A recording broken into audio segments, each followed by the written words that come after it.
Welcome back. Welcome back to Still Talking Uncut. I'm your host, Big Easy from Philbilly Moonshine, joined by my co host, Sean Rigsby, Master Distiller from the Discovery Channel. Uh, Sorry we missed y'all last week. Sean was feeling a little under the weather, so we can't can't do the show without my better half. So I ain't rolling solo. I ain't going through this by myself. I want Sean to experience it with me every time. So we're grateful enough to have a guest, Cyrus Mason, also known as Still in the Clear on TikTok. Woohoo! Woohoo! Hello. Yeah, so tell us about yourself a little bit there, Cyrus. All right, wait. I'm jumping ahead, man. See, I've been off a week, and Sean done messed me up, man.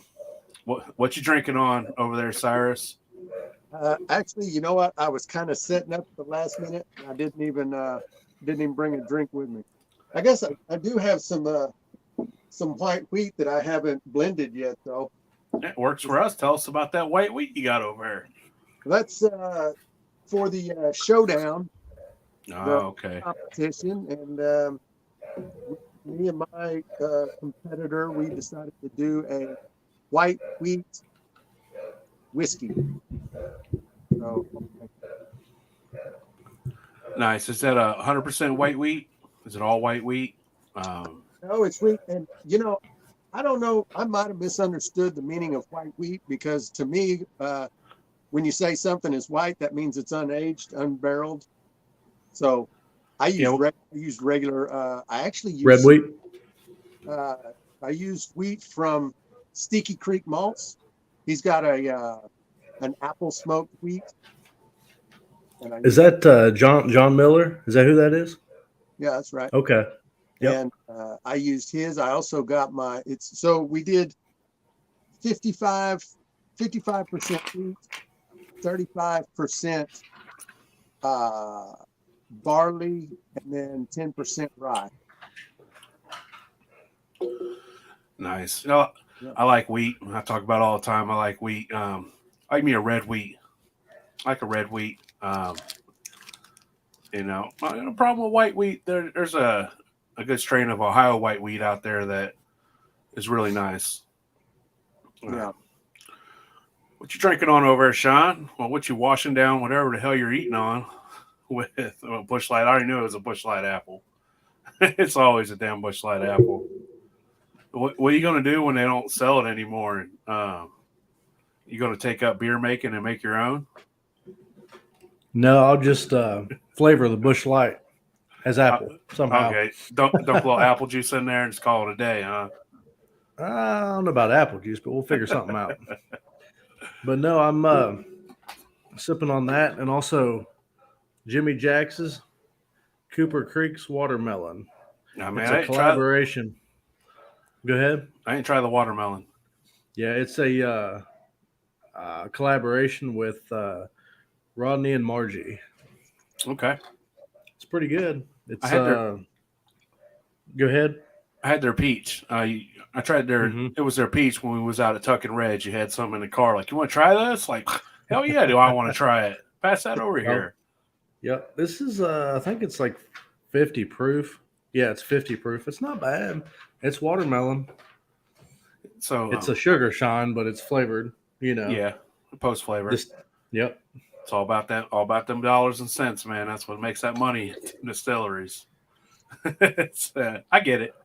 Yeah. So I got some orange corn. So last year we got some corn from our buddy old McDonald out there at Dancing Star Farms in Pennsylvania. Mm-hmm. And I had a corn sitting here, and I tired of looking at it, so I went out and saw Hooch. I took it to him. I was like, "Hey man, here's a 25-pound bag of ground up orange corn. Do your thing." Well, he took a page out of my book and he passed it off to Cornbread, which is his brother. And, so his brother ran it, and then I'm trying it for the first time, man. And it's all right, man. What did he run that through? Do you know what kind of stuff? He ran it through the Flatlander 3-jar setup. So did he? It's real smooth and almost flavorless. Yeah.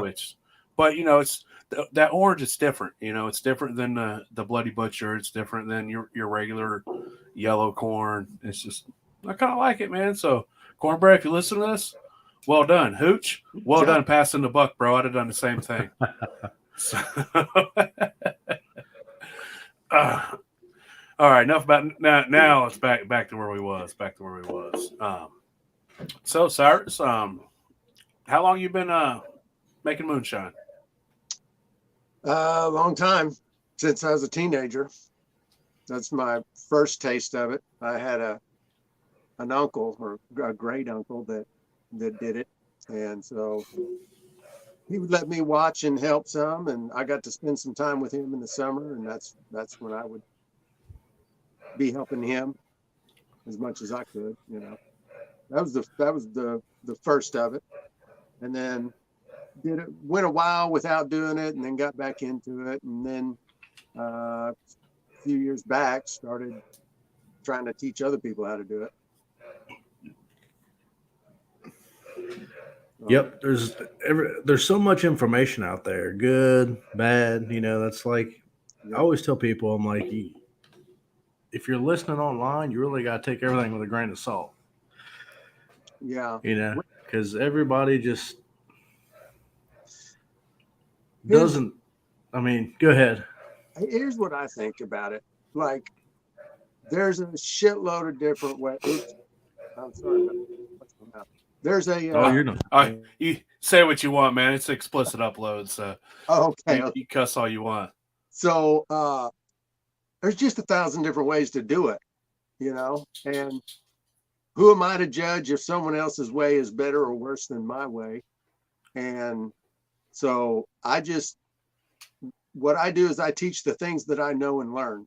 You know, I'm always learning new stuff, and I'll share that. But what I have got good at is getting somebody who's never made a run before and getting them through their first run. And that's kind of what I specialize in. It's kind of what I focus on. The Still in the Clear YouTube channel is the focus is towards the brand new shiner, someone wanting to get into it, you know, help them figure out what tools they need, help them figure out how to build some equipment and choose a still and find some easy recipes that they can do and kind of move them from there into more complex stuff. Yeah, I mean, you know, it makes total sense, and that's what I preach all the time. Like, look, man, this is how I do it. This is how I do it for me. I want you to do it. Like, you do it your way, and do it what's best for you. Because what's easy for me might not be the easiest way for you, and your way might not be easiest way for me. But I'm going to steal something from what you're doing, and you know, and make it easier on my way. So, you know, I really like that. You know, you learn, I'm sure you learned an old school way from your uncle back in the day, and, you know, and that's a great way. And I'm sure that's how, you know, you gain a lot of knowledge that way. But the new guy learning in his apartment on a Beaver, you know, he's not going to learn like that. He's going to learn a little different. Yeah. People now are learning a lot different than people learned 30 years ago. I mean, it's just a whole ball game now. There's like, you know, the equipment is even different. The advancements in the tools that we use, the equipment that we use, that's available to the home distiller now that wasn't available back then. You know, the easily accessibility of knowledge. That's a big deal. That is such the difference than even 5 years ago. Even 5 years ago, that big giant wealth of knowledgeability just wasn't there for you to go and talk to somebody, you know, like at any time now, there's 30 people you could look right up in your phone book and be like, hey man, this guy does this, I'm going to ask him how to do that, or you know, this guy don't know how to run liquor anymore, so I don't ask him anything. Wink, wink, Sean. I don't blame you. And you know, it's like, it's just so different nowadays as opposed to being like, well, my uncle knows somebody 3 hollers over. We're going to go over and see if we can talk to them about it. And, you know, and they don't want to give you all their information. Yeah. So, you know, it's a lot different now. It's a lot more sharing and a lot more openness with it. Right. And, you know, that's a blessing and a curse in one, because if you like take me, for example, learning the way I learned one way, and it was the only way. If you asked my people, you know, and so there was no confusion about this process and that process, and like there was one way to do it, and that was it, and that's all I learned of it. But now when people get online and they start searching things, they can get overwhelmed with the amount of easily, and some of it contradicts each other. Get confusing for a new person really quick, and that's that's with the Still in the Clear channel and the podcast. That's what we try and overcome, is that we try and break everything down to really simple, basic, step by step. Here it is, and hopefully that helps people not be as confused as it can be. So, in case anybody wondering, the dog FX in the background, that's courtesy Sean. That's Peaches back there raising hell about something. Just in case you're wondering, we didn't cut that in there. So, but that's and that's great, man. Especially with YouTube, that's what I always say YouTube's for, man. It's for step by step, easily walk me through it, and that was one of the reasons why we invented our YouTube channel was. Hey man, stuff's too hard. It's too difficult. Yeah. And when you're beginning and you used to think it was real hard to make wine, you used to think making wine was hard, or even liquor was even harder. And it's like it shouldn't be like that. If you can show people, hey man, it's easier than you think it is, and then they're more likely to give it a shot. And then like when it comes to making alcohol, man, once you do it one time, you're hooked. You're hooked. It's in your blood. You're an alcohol producer. You're a shiner. You feel like you've made it. You had that first run underneath your belt, and you're off and running, and it's all you want to do. And so like for a lot of people when they first get into it, man, it's like they're running every other day. They're fermenting and running and I think some people burn themselves out pretty quick doing that. But hey man, if it's what you enjoy, then let's get it. That's right. And it is you also feel like you've now become part of this family, this community.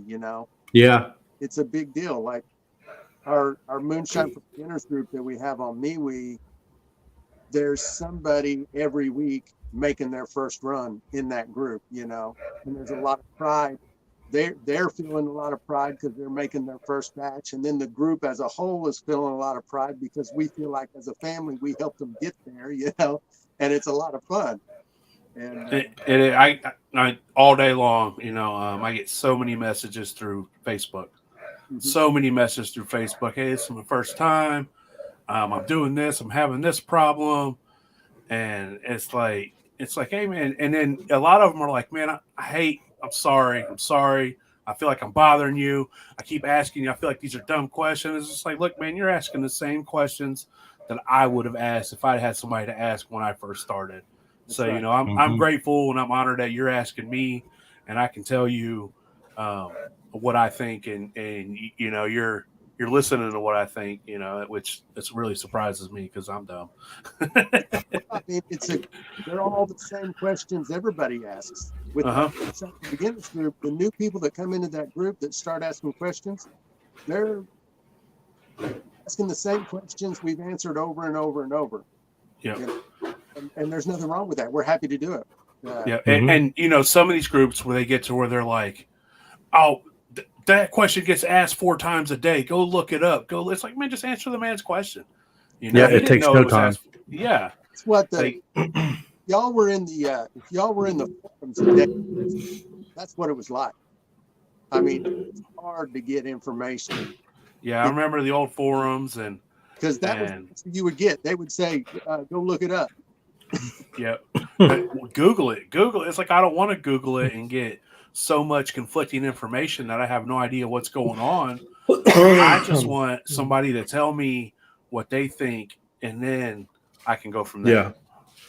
Well, and that's the same thing on Facebook. When you ask a question in a group that's got 50,000 people in it, like Cyrus said, you'll have a good answer. You'll have a good answer that's done another way, or you'll have an answer that's you can tell the guy's not real sure about it. And then you'll have 300 asshole answers that you have to divulge through. You know, and Mm-hmm. it becomes a task sometimes. But anyways, so what's your favorite thing to make, Cyrus? Well, I'll tell you this past year, because the YouTube channel has started taking off and I've tried to make more and more content. I've made more different recipes this year than probably every year combined previous to this year. All the different recipes that I've done. Been there. So I'm kind of liking just trying new shit. Like, I don't really have a favorite one to make now, because I'm just trying all this different stuff. We're getting 2 new stills that's going to allow us to do some different stuff, and like, you know, that's the fun part for me now. Before it was corn liquor and bourbon. Okay. Yeah. So what's your favorite thing to drink? Bourbon. Bourbon? Yeah. Or whiskey in general, but I like the bourbons mostly. Okay. And I haven't bought any at the store, and I can't even tell you the last time I bought some. Yeah, no sense in doing that unless it's vodka from Sugarlands, right, Ian? That's right. I only buy vodka from Sugarlands. I got like cases of it stacked up. Yeah, I don't blame you. I would too. I was showering it one day. Yeah. I'll fill up a kiddie pool this spring. You know, it's such high quality. I only use it to clean stuff with. You know? So Cyrus, do you use a doubler, or do you double pot distill, or do you run a tower? Or most of the stuff. So I've got a single pot still, and with no thumper. I've got a column still, one of the modular ones that, you know, I can add reflux and things to.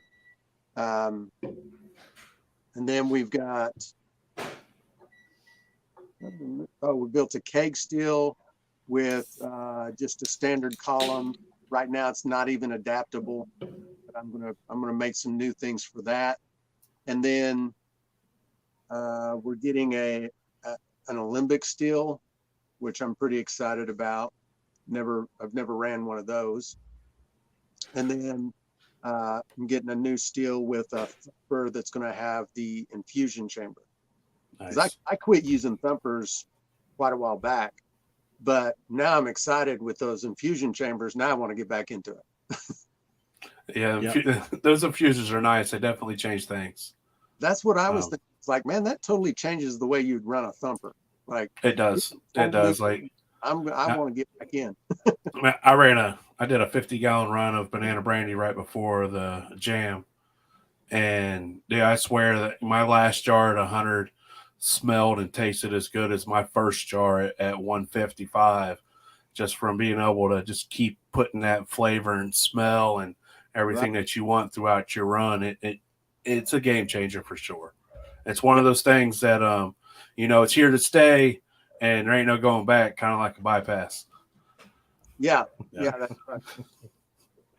It ain't came here. It ain't staying here, son. I promise you that. It ain't been here. Not in my house.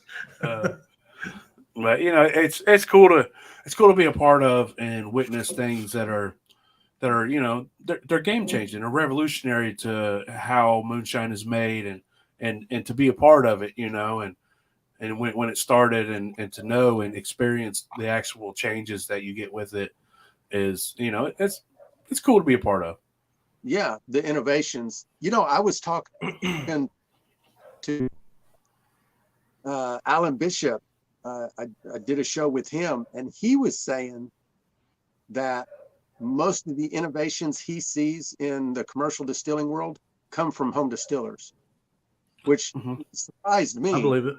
But he said there's not very much innovation happening commercially. It's all happening in garage. Well, they're all set. They all know what they have to do to make their money. They have quotas to fill and contracts to fill. Whereas guys at home, like us, you know, Got to we're figure just, things out. you know, we're like you're experimenting with new stuff. We're trying new things. We're bored. You know, we're bored. So Well, you and know, and you know, and it's there's almost like a competition, an unspoken competition of who could come up with the next new cool thing, who can drop this next new cool thing, and it's just all about innovation and this and that, and then you know, a lot of guys, we're all tinkerers and we like to improve things. So like, you know, we see something and we're like, how can we make that better? And if we can make it better, then it makes it better for the community in whole. Mm-hmm. yeah, Yeah, you can't. go ahead. I was gonna say, yeah, you can't go wrong with that. Right. And as a home distiller, you know, we have small setups, so it's easier for us to innovate and pivot and change. I guess those commercial guys, like you said, it's not easy for them to change gears. Yeah. And, you know, our fails, it costs us not a whole lot of money. You know, we didn't try and fail on 1,000 gallons. You know, most people failed on 5 to 15 gallons. And it's like, I can eat that. I can rerun it. But, you know, if you fail on 1,000 gallons at a big distillery, that's what costs some money. That's some money. So, you know, it's just everything comes from the garage, man. All the big innovations, it's people that, you know, everybody's trying to figure out the next cool thing, you know, and how can I make this better and make it easier on myself? Usually for me, I'm trying to figure out how to make it easier because easier is lazier. And I want to do as little work as possible, but you know, you do what you can. Yeah. Well, and you know, it's efficiency too. Like it's Yeah. not just being lazy. It's like all I have are the evenings or a weekend, or maybe someone even only gets one day off a week. They got one day to do something. Yeah. You got to keep it as, you know, as simple and easy as they can keep it, just to be able to be in the hobby. That's from now on, man, Sean, I'm efficient. I'm not lazy. I'm efficient. I like that. I'm a boy. I never called you lazy. I mean, that's what I'm saying from now on. Like, no, I'm just being efficient, man. We good. It's the efficient way. Yeah, kind of like clean, huh? Same deal, right? Yeah, just like clean. So that's awesome. Biggest pot you ever ran? 50. Nice. Is that smallest pot you ever ran? That was my steel, but I mean, I've ran other steels with other people that were larger. Yeah. The smallest is this 7-gallon or 8-gallon from Mile High. Is it a milk can? Mm-hmm. That's what I started out on, was an 8-gallon from Mile High with a stainless tower on it. It had one of them rubber bungs on top. No, they've changed their design since then, but it doesn't have the rubber bung on it, and it's the column is copper. So okay, nice. It's come a long way since 1937, Sean. When you got your first still. Yeah, back when I ran. Yeah, that was a while back when they were running those bungs in the top and the. Yeah, about 1906. So. Piss off. So I noticed you when you know your channel on TikTok came up, you know, and you started making videos. It seems like over the past 6 months you have really. It seems like you divulged into TikTok really hard over the past 3 to 6 months. Is that? Yeah. How's that sound? I started that account created it. Actually, someone created it for me like 6 months ago, and I didn't do anything with it for like 3 months. And then I decided I was going to do more with it about 3 months ago. So I've tried to do something with it every day, not necessarily make a video, but I'm involved in the community. I chat with people and, you know, things like that. And yeah, and I'm sure you noticed that when you came into the community, it was easily accepted, you know, like you know, accepted easily, and everybody's willing to help, and you know, and we're all just here. It's quick, you know. It's easy. You can be accepted as quickly as you could be shunned, but it's amazing how even though you're not a new shiner, you know, you've been doing it a lot longer than most people. But even when you come into the community, you're still a new guy. You know, it doesn't matter if you've been shining for 1 year or 100 years. You come into this new community. You're a new guy in this community, and you just do your thing and let yourself prove it yourself. Um, and it's really cool when you can step into something, and even though it makes you feel like a new guy again, it makes you feel like the freshman coming in, even though Yep. you got a little experience to you. So, Yeah. you can't just jump in and be like, here I am, this is me. Like, you got to get your feet wet, you got to feel it out, make friends with the right people, and just let your work speak for itself. And then once that happens, everybody it sees it, and they're like, all right, yeah, cool, and I think that I really enjoy the Shantai community a lot more than I Yeah. ever have the I- Facebook Yeah. community. Enjoy it. So, Yeah, you get over there, and like you said, it's pretty welcoming, like right off the bat. And plus, you got the sticker trade going on and all that. And I was like, what is this? But Yeah, I'm gonna have to get some stickers made. I still haven't got any stickers. don't worry, Sean. I'll get us some Still Talking stickers made, so you ain't got to do no work. No. I got you. You sit over and be efficient. I got it, man. Well, if that's the case, That's always the case. What are you talking about? we need you to be down here at work about 7 a.m. in the morning. Oh, that definitely ain't happening. So I don't know. I seen what you do, man. I'm down. I could do that. I only got a week or two. Then I'll be doing less. I didn't think that was possible, but so Cyrus, he approached, he messaged me. He's got this thing going on, moonshine classes. We'll let him take over and talk about this. Yeah. He told me about it. It's a great idea. It's awesome. He'll do good things with it, and let's let him tell you about what he's got going on, and the real reason why he's here, besides to hang out with me and Sean. So, Yeah, it's called Moonshiners Academy. It's a website, moonshinersacademy.com. And so the progress of how I ended up with Moonshiners Academy, I'll try and make it a short story, but my first. I'll make it as long as you want, man. Yeah. We got time to fill. Do your thing. Well, here's the progression of my movement in teaching moonshine. So I have a website called Off Grid Maker, and it's all about living off grid and stuff because my wife and I live off grid. And I just write articles about that, or I did. I haven't in a while. But anyway, I had made this commitment to myself that I was going to write one article on that website every week, no matter what. And a week came that I didn't have shit to write about, but I was making a mash. I thought, well, I'll just, this kind of like, this has to do with living off grid and stuff like that, being self-sufficient. So I wrote an article about that mash, and it blew up. And to this day, it still accounts for like 90% of the traffic to that website. That one article does. And so I ended up daily people commenting on that article, asking questions. So I'm every day answering questions on that article. And so I thought, man, maybe there's more people interested in this than I thought.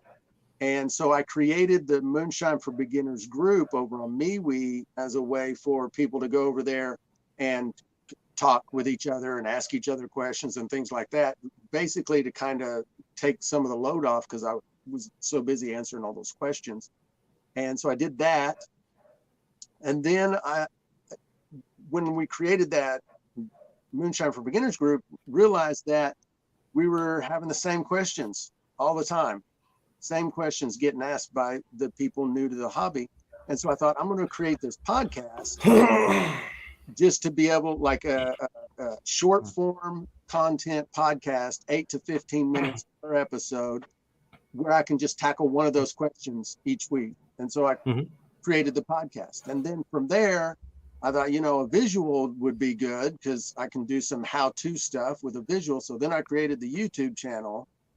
And then I realized that I was getting asked a lot of questions on the YouTube channel that I had already answered in other videos. So in my head, I was thinking everybody has watched all my videos when they come to my channel, which is a dumb thought because nobody watches everybody's videos, you know.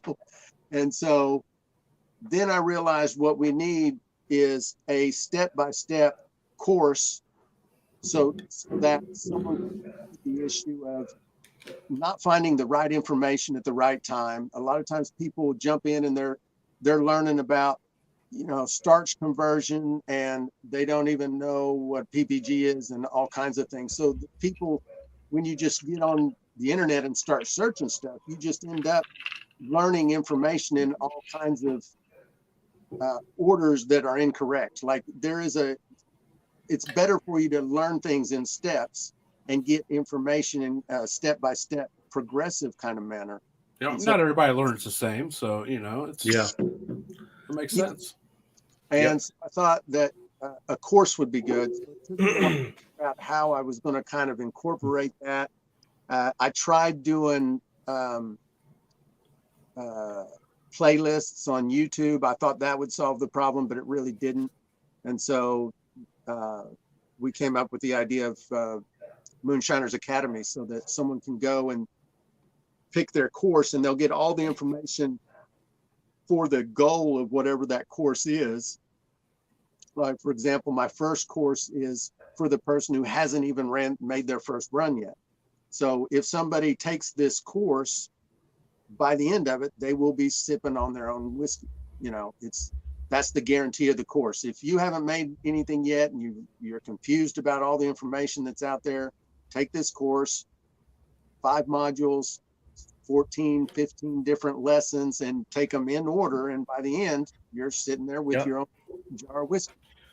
Now, do you have it to where they can ask you questions along the way? Like And so the structure is set up. First of all, each lesson has different downloads, you know, worksheets, cheat sheets, things like that in the various lessons where it's needed. And also I've created a space where they can ask direct questions and get direct answers. So it's an asynchronous message space. It's kind of, think texting, but with video. So I can just get on my phone with a video and send you a text in video format or audio format if I want. I can send you a picture of, like, if I'm having a problem with my mash, I can videotape it and say, look, you know, what's this white stuff on top, you know? And then I can just message you right back, say, yeah, don't worry about it, it's lacto, whatever. But right. So that is attached to any of the courses that you get. There will be a space for that course. And also I set up in this first course, I'll be on call. If you schedule with me the day that you're going to make your run or the day that you're going to make your mash, I'll be on call. And if you run into any problems, you just hit me up and I'm right there. And yeah, so, that's cool. Yeah, I think that'll be really beneficial to a lot of people. At least, you know, I'll do that for as long as I can. I don't know if it depends on how many people buy the courses. I guess I might have to hire people to be on call. So have you launched it yet, or is this something that you're... No, I launched it last Sunday. It's live now. See, he was supposed to be on last Sunday, but we was off because Sean was sick, so it was going to coincide pretty good. Well, it's better that it worked out this way because I had some kinks that I had to work out. And I actually signed up a bunch of what I call the founding students, and they all went the course and they got back with me and told me what wasn't working, what was glitchy, what was messed up, and what I needed to fix. And so we went through all that process this past week, and it's turned out really good. At least I think. Good. I think so. And there'll be free courses. Like, they're not all paid courses. Some of them will just be free courses, and I call those guides.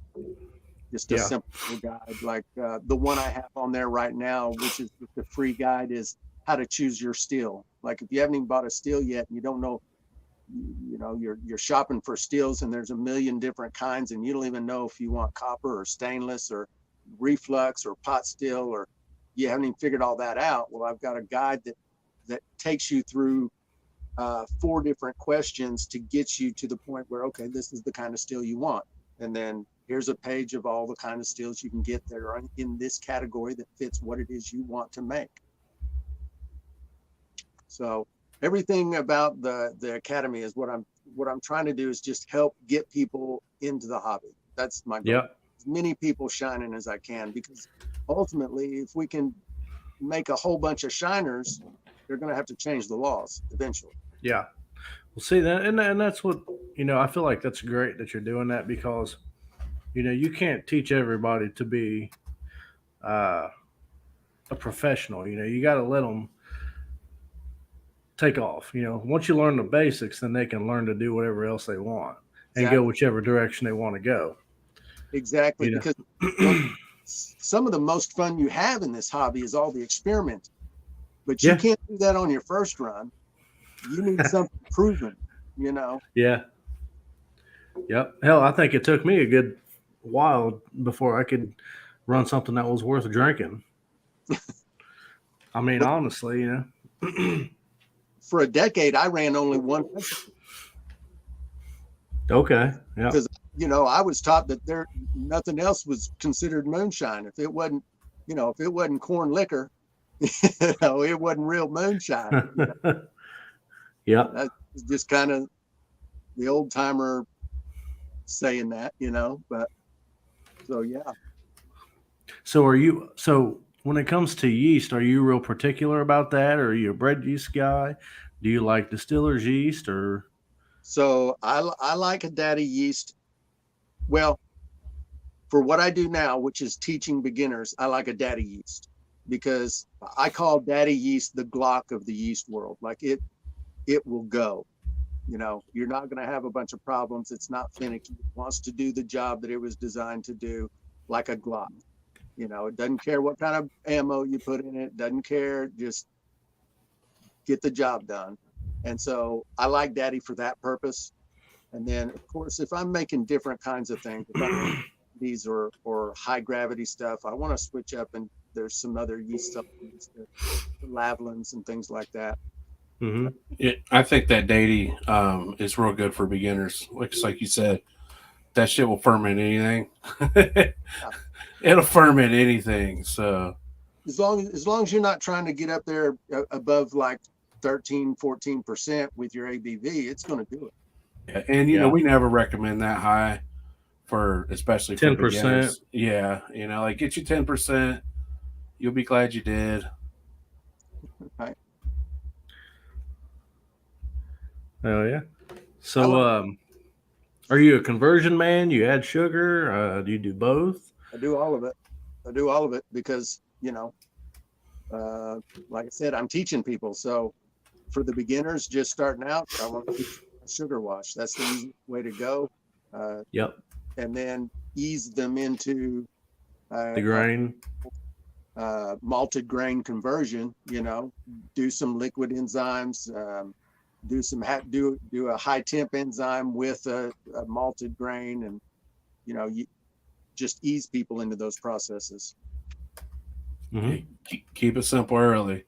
Mhm. Because I think a lot of guys, man, if they have too many bad experiences early, then they jump ship pretty Yeah. quick. Yeah. And a lot of times people don't know when they decide they want to get into this hobby, and they go, you know, I want to get into this hobby because I'm, you know, I like bourbon and I want to make me a nice bourbon.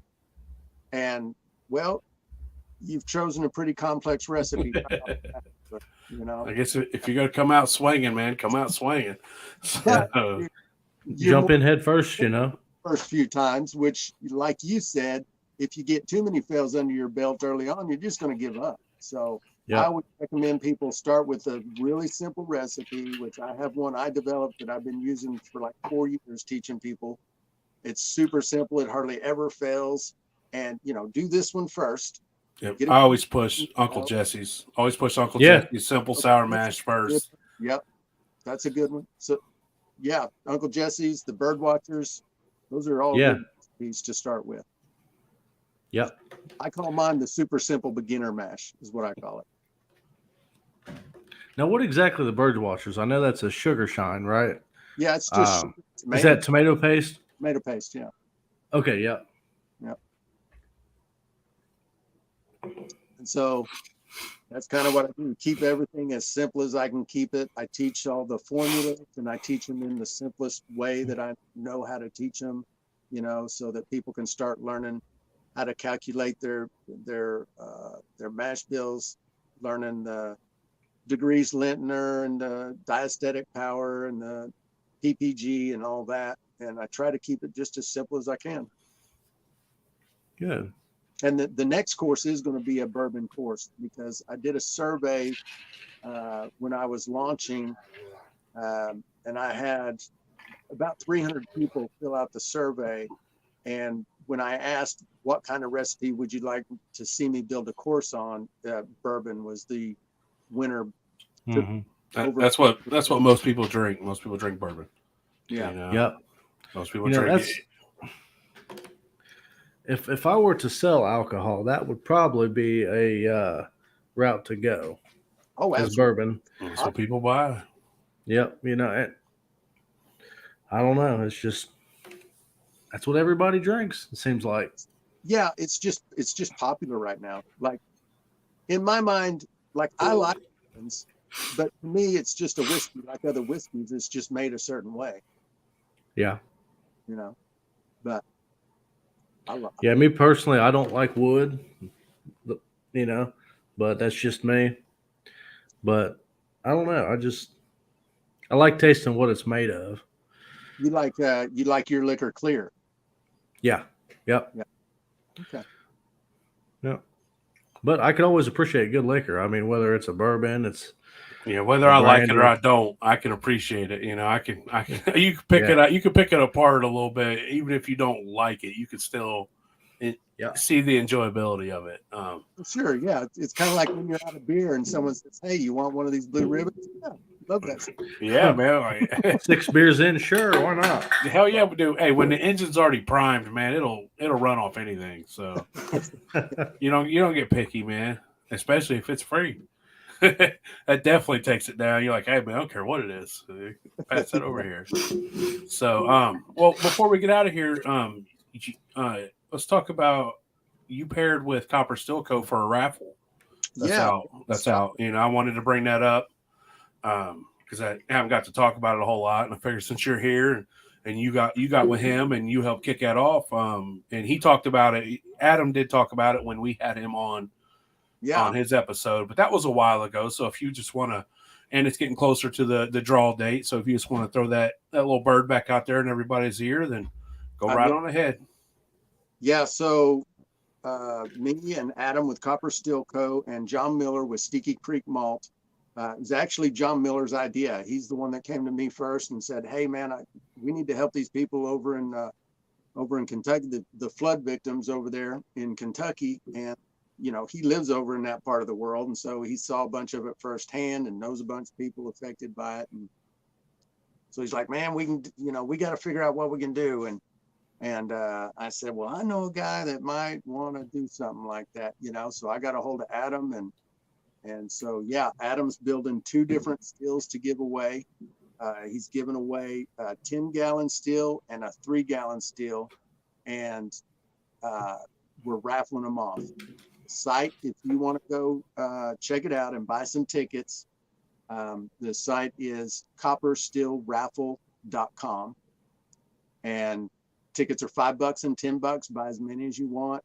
It's going to a good cause, and somebody's going to win those stills. So we might. Yeah. The drawing, I think, is scheduled for December 1st. I think that's what I heard. Yeah, and I think he's going to be live TikTok and anywhere he can be live on. I think he's going to be live while he does it. So, what day is that?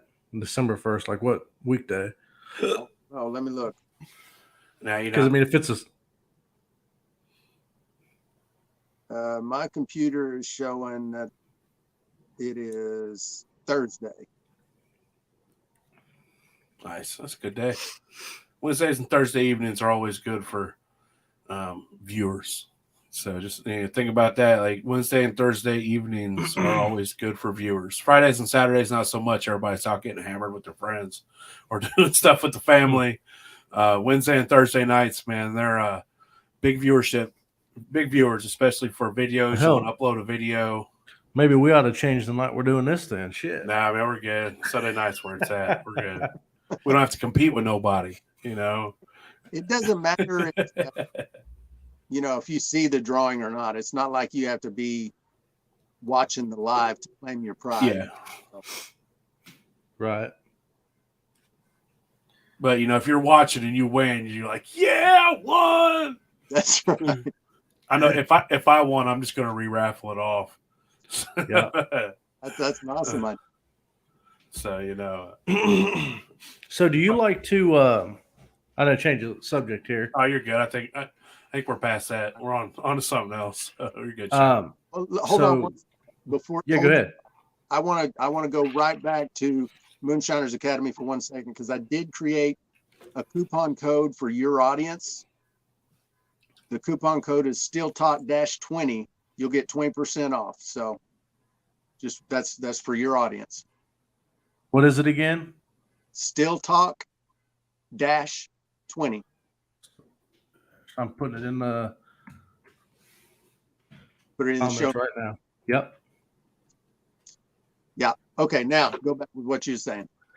So when you run for yourself, like if you're consuming the alcohol that you're running, do you like to run it all the way down to say 10% and then rerun it, or do you just stop collecting at 90 proof? So it depends. If it's a recipe that I know and that I've run several times before, I'll usually have a real good idea where I'm going to stop, and I just stop. I don't run it all the way down. And if it's a recipe, then I'll run down to like 60 or so, just in case there's something down there. I mean, if it's a recipe that I don't know, then I want to run a little deeper than I normally would, just to see if I get surprised by something. Yeah. Okay. I wouldn't have a problem with running down to 10 or 20% and then rerunning tails, feints and all that. I'm usually just too tired. I'm usually just. Some people will run it all the way down like that and use that sweet water. I believe what Alan calls it. Yeah. And now, I find the sweet water right between the hearts and tails, so I don't have to run very deep to find. Yeah.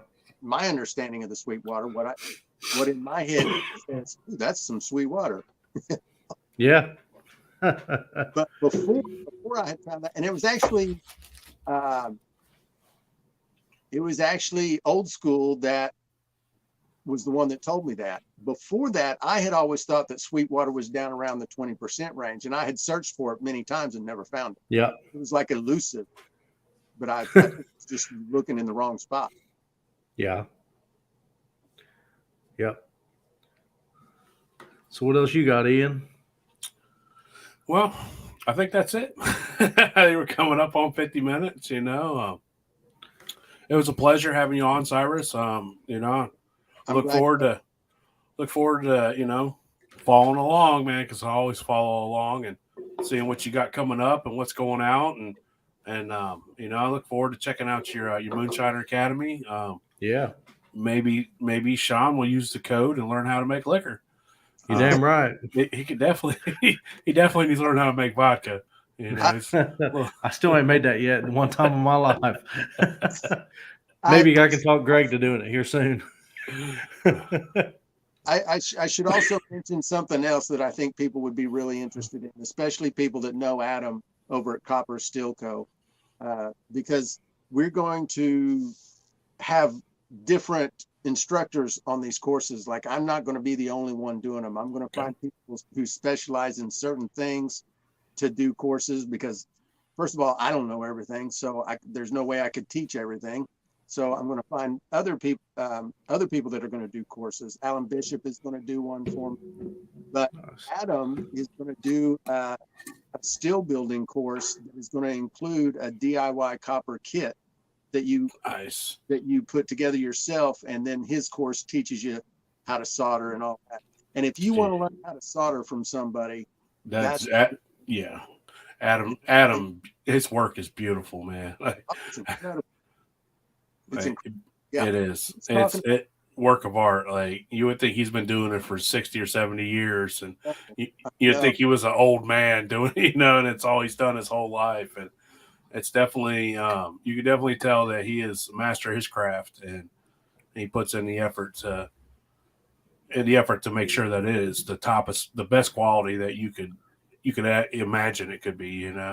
Yeah, all you have to do is watch one of his live streams. That's it. Yeah, that's all. Yeah, I check you every time he's on. I'm like, all right, I'm watching. You're right. And he's always talking about getting an apprentice. He doesn't use the word apprentice. What is he? And I'm going to use the word apprentice. And I just keep thinking, man, I wish I lived up there. I would go. I thought about moving out there. It rains too much up there, though. Hey. Yeah, all the time. But anyway, I just wanted to toss that out there. There's going to be other people doing courses also. Awesome. Good shit. Well, Cyrus, man, we appreciate you coming on. It was an honor. Look forward to what you got coming in the future. And if you need anything we can help with, man, just let us know. We're always down to help. Yep. Absolutely. I appreciate it. So, I guess hope everybody has a great night, and we appreciate everybody watching, and thanks for your time. And we'll be up on Spotify in about an hour. So if you want to go re-listen on Spotify, we'll be on there. So I hope everybody has a good night, and thanks again, Cyrus, man. It was an honor. So it was my pleasure, brother. Everybody have a great night. Shine on. Yes, sir. Shine on.